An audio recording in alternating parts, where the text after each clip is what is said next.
Hola, ¿cómo estás? Bien, estamos para continuar la segunda parte de la segunda clase de masculinidades, que habíamos quedado en continuarla. Y bueno, quiero hablar de algunos versículos bíblicos como los que están en Efesios 4:15, y dice: más bien, al vivir la verdad con amor, creceremos hasta el ser en todo como aquel que es la cabeza, es decir, Cristo. Este versículo de Efesios 4:15 sumado al de Efesios 5, verso 23, dice: porque el esposo es la cabeza de su esposa, así como Cristo es la cabeza y salvador de la iglesia, la cual es su cuerpo. Así como la iglesia se somete a Cristo, también las esposas deben someterse a sus esposos en todo. Esposos, amen a sus esposas, y así como Cristo amó a la iglesia y se entregó por ella para hacerla santa y la purificó lavándola con agua mediante la palabra. Quiero hablarte de que justamente este texto fue interpretado y fue traducido como que Cristo es la cabeza, ¿no? Esposos, amen a sus esposas como Cristo amó a la iglesia y se entregó a ella para hacerla santa y la purificó. Y el 23 dice: porque el esposo es la cabeza de su esposa, así como Cristo es la cabeza de la iglesia. En otras versiones dice que así como Cristo es la cabeza de la iglesia, el esposo sea la cabeza de la esposa. Y en realidad está refiriéndose siempre el contexto es que el esposo ame a la esposa como Cristo ama a la iglesia. El verbo usado en el griego es kefale. Este verbo kefale tiene un significado dentro de lo que se llamó el griego koine. Dentro del griego koine, esta palabra kefale era fuente o inspiración.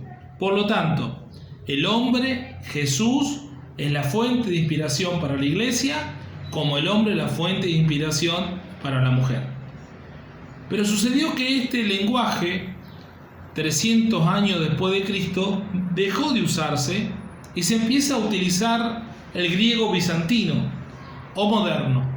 Este griego bizantino moderno traduce la palabra kefale como cabeza, y a partir de ahí aparece la palabra cabeza, aparece la palabra kefale como líder o jefe. Entonces se entiende, por ejemplo, que para los latinos la palabra cabeza es ser líder o ser jefe, y por lo tanto que el hombre es la cabeza del hogar, que el hombre es la cabeza de la familia, que el hombre es la cabeza de la mujer, significa que es el líder o jefe de tal o cual persona. Pero no es lo que está diciendo la palabra. O sea, en el contexto histórico, estamos hablando de kefale en el griego koine, y está diciendo el hombre es la fuente de inspiración para su esposa. Lo que intenta hacer a través de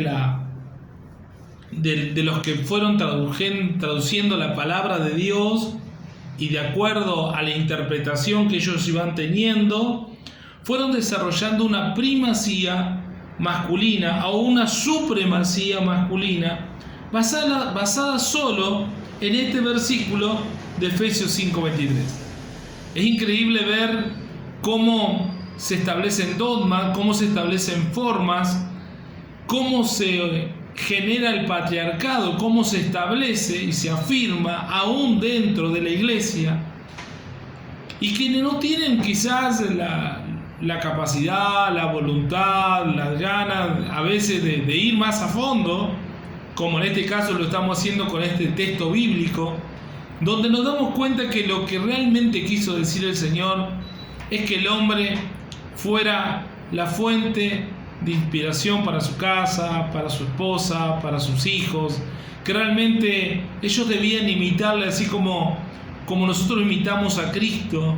Debiéramos imitar a aquel que hace lo bueno, que hace lo agradable, que se inspira en Dios, que nos inspira a ir por más.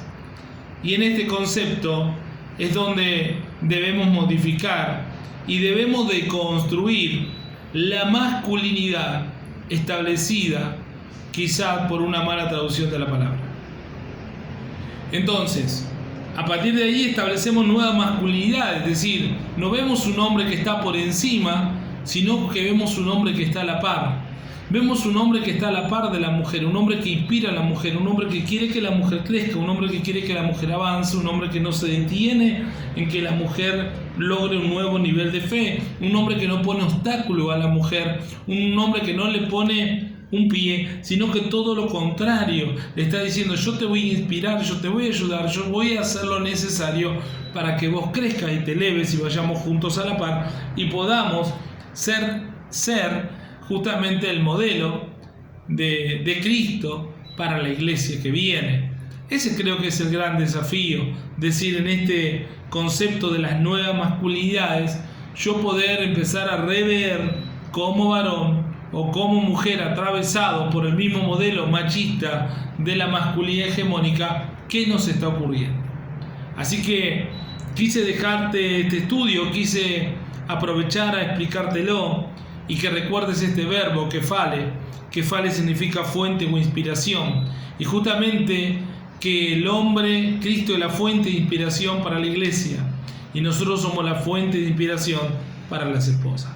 Este verbo que fale está tomado de ese lugar y recordá que tiene que ver con que el lenguaje fue cambiando y se fue modificando y luego se tomó desde otro lugar, desde el griego bizantino o moderno. Por eso la mala interpretación de esta palabra. ¿Por qué? Porque el hombre como cabeza gobierna, pacta, decide.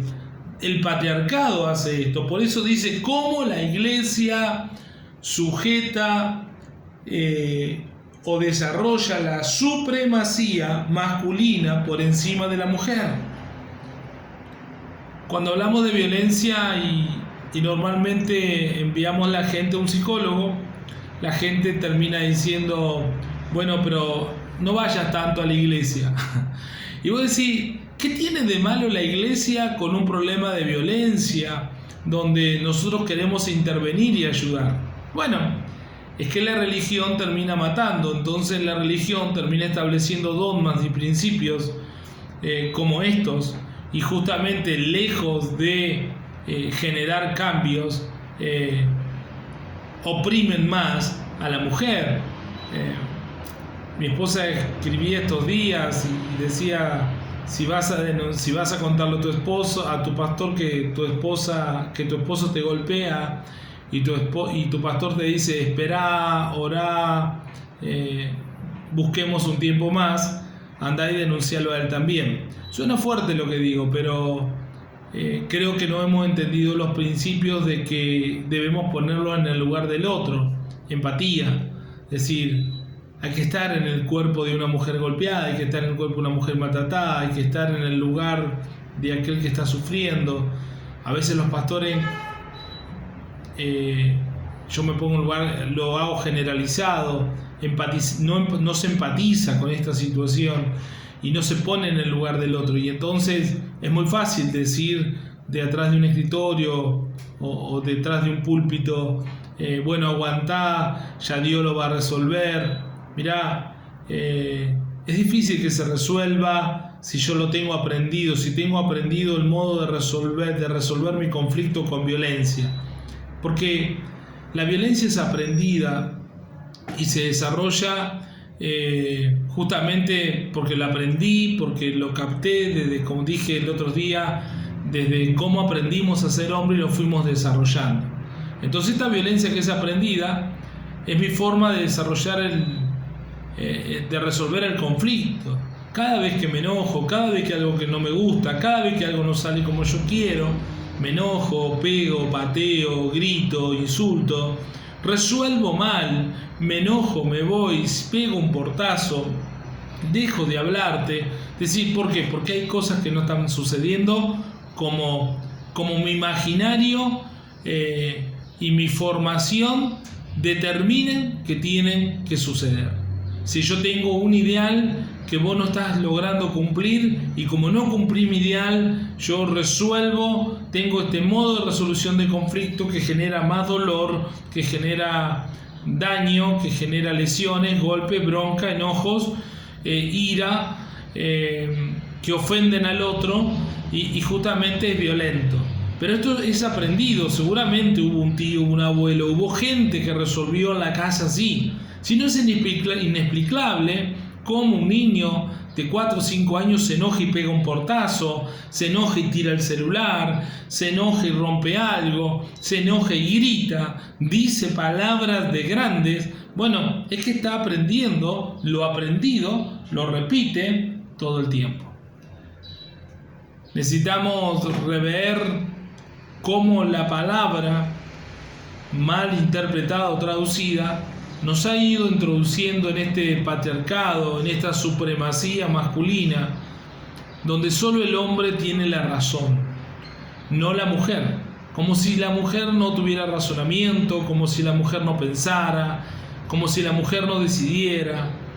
Entonces necesitamos rever todos esos principios, necesitamos reconocer los derechos de la mujer. Insisto, Jesús fue el primero en reconocer los derechos de la mujer. Por eso Jesús dejó ungir su cuerpo por una mujer. Cuando lo ungió, derramó todo su perfume sobre él. Jesús, cuando resucitó, dejó que María Magdalena lo viera. Decir, porque la mujer tuvo la gratitud, fue la primera en ver a Jesús. Por eso las mujeres fueron a anunciarle a los discípulos qué había pasado con Jesús, que él había resucitado, que no estaba en el lugar. Y ahí es donde Pedro viene corriendo junto con Juan. Juan llega primero, no se anima a entrar, Pedro llega después, entra Pedro, comprueba lo que estaba pasando y ahí entra Juan. Si el hombre duda muchas veces, no te creas que le es tan fácil al varón confiar, creer, decir. Por eso se nos mostró como un ser supremo, pero sin duda no es así, y podemos ver muchísimos casos donde las mujeres toman lugar de autoridad, ¿sí? y realmente hacen la voluntad de Dios. Y en esta deconstrucción de las masculinidades y de los patriarcados tenemos que rever y leer la Biblia, leer la palabra con nuevos lentes, con otros anteojos. Es decir, tendrás que cambiar tu lente y ponerle un lente diferente para interpretar lo que realmente se ha establecido. Mira, se festejó hace estos días los días de la Reforma y todos festejamos la reforma de Luther King, pero nadie se anima a hacer una reforma. Yo creo que el planteo es, para los tiempos que vivimos, tenemos y necesitamos hacer reformas, tenemos que volver a repensarnos, tenemos que volver a releer la Biblia, releer la palabra, empezar a ver los secretos escondidos en la palabra, empezar a cuestionar el contexto y los momentos en los que fue dicho la palabra y por qué fue dicha esa palabra, y justamente a partir de ahí empezaremos a generar estos cambios. Dios te bendiga, gracias por estar. Estoy enviando el material en PDF para que ustedes puedan justamente adquirirlo y tenerlos. Dios te bendiga.